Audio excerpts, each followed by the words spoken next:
Dobar dan svima. Prekrasno je vidjeti vas u ovako velikom broju kada se posebnom pozornošću vrednujemo naše najbolje učenike, njihove mentore, ali i sve ostale koji su svojim plemenitim radom doprinijeli da se za našu školu čuje diljem lijepe naše. Na samom početku, kako je to inače i običaj, pozdravljam sve naše drage učenike, njihove roditelje, djelatnike gimnazije Vukovar i goste.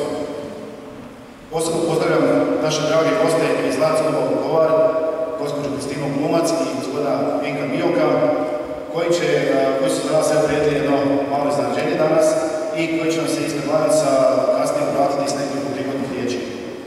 Pozdravljam i predstavnike medija. Danas je dan kada slavimo uspješan završetak nastavne godine, ali ne veselimo se samo zato što je kraj nastave.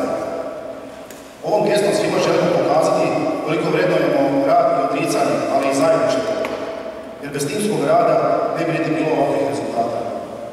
Školska godina 2015-2016 bila je ispunjena obiljem događanja, sudjelovanjem u mnogobrojnim aktivnostima, projektima, natjecanjima i smotrama, kako na lokalnoj, tako i na županijskoj razini, ali i na međudržavnoj. Mogu slobodno reći da bi se ostvarila želja motiviranja velikog broja učenika i nastavnika za aktivno sudjelovanje u životu i radu škole, ali i izvan nje.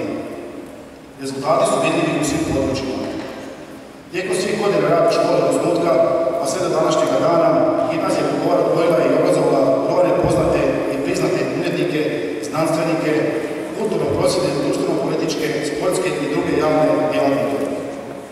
U gimnaziji su primili temeljna znanja koje su im otvorila široka vrata prema znanstvenim vrhuncima.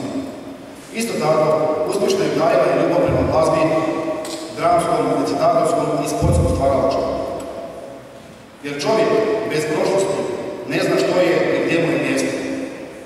Rijetke su školske zgrade s toliko bogatom poviješću koje na nekoliko godina udomljuju mlade naraštaje koji učeći u njima postaju poznati znanstvenici, umjetnici ili javni djelatnici i koji svojim djelovanjem zadužuju svoj grad i domovinu, kao što je to zgrada gimnazije Vukovar.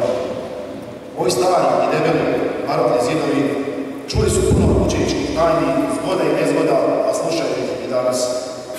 I upravo to, misija je nas prosvjetnih radnika, omogućiti vama sve ovo što sam do sada istaknuo.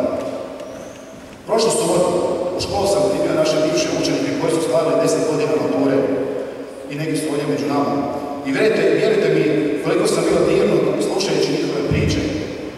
Upravo ovo o čemu sam sada govorio.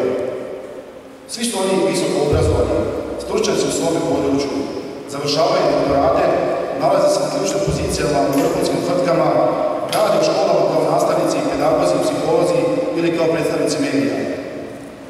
Neka vam takve osobe budu uzor i zvijezda vodilja. Kako sam već na početku istaknuo, školska godina 2015-2016 bila je prepuna događanja. Bila je to godina u kojoj bi kao vrhunac izdvojio obilježavanje 125 godina od osnutka škole i po prvi puta nakon mirne integracije obilježavanje dana škole.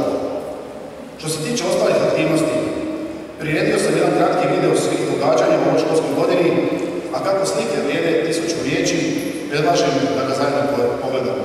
Hvala.